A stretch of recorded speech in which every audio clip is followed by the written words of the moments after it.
Mafia Mukhtar Ansari का विधायक बेटा अब्बास अंसारी कई महीनों से फरार था। कोर्ट ने उसे भगौड़ा घोषित कर दिया था। हेट स्पीच मामले में एमपी एमएलए कोर्ट ने उसके खिलाफ गैर जमानती वारंट जारी किया था, लेकिन पूरी यूपी पुलिस को चकमा देते हुए उसने कोर्ट में सरेंडर कर दिया और जमानत भी ले ली।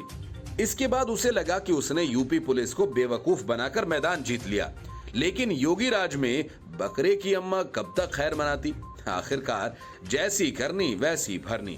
प्रवर्तन निदेशालय यानी ईडी की एंट्री के बाद अब्बास अंसारी का खेल खत्म हो गया।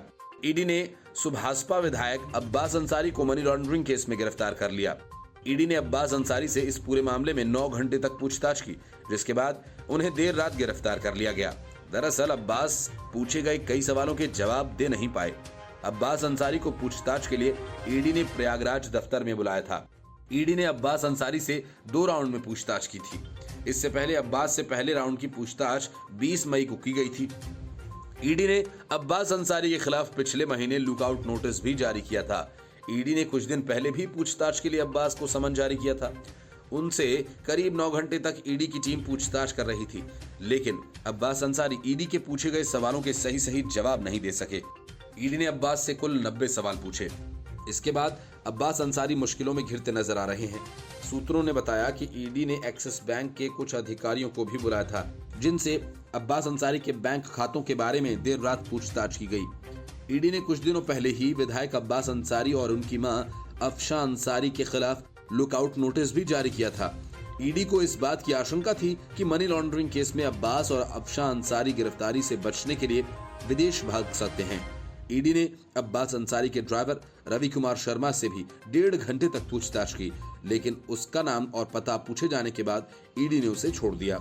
सूत्रों ने बताया कि अब्बास अंसारी से पूछा गया कि माफिया मुख्तार अंसारी ने इतनी बेनामी संपत्ति कहां से अर्जित की, जमीन मकान कहां है, माफिया के कितने करीबी हैं, इन करीबियों के पास कितनी संपत्ति है। ऐसे ही तमाम सवाल उससे पूछे गए, लेकिन वह सभी सवालों का गोलमोल तरीके से ही जवाब देता रहा। ईडी को यह आशंका थी कि अब्बास अंसारी देश छोड़कर भाग सकता है, इसलिए उसे लुकआउट नोटिस जारी किया गया था।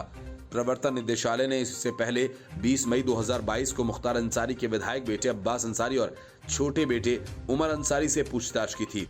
इससे पहले मुख्तार के दूसरे भाई और बीएसपी सांसद अफजाल अंसारी से भी 9 मई को ईडी की पूछताछ हो चुकी है। वहीं मुख्तार के बड़े भाई सिबगतुल्लाह अंसारी और विधायक भतीजे शोएब अंसारी से भी ईडी ने 10 मई 2022 को पूछताछ की थी। गौरतलब है कि ईडी ने मार्च 2021 में मुख्तार अंसारी के खिलाफ मनी लॉन्ड्रिंग का केस दर्ज किया था।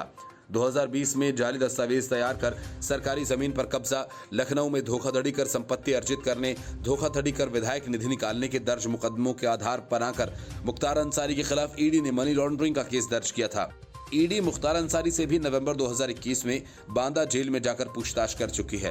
बता दें कि कई महीने से फरार चल रहे सुभाषपा के विधायक अब्बास अंसारी, भाई उमर अंसारी समेत 3 लोगों ने 21 अक्टूबर को पुलिस को चकमा देते हुए चुनाव आचार संहिता के उल्लंघन के 2 मामलों में और अफसरों को धमकाने के केस में एमपी एमएलए कोर्ट में आत्मसमर्पण कर दिया था और इसके बाद तीनों को न्यायिक अभिरक्षा में ले लिया गया था।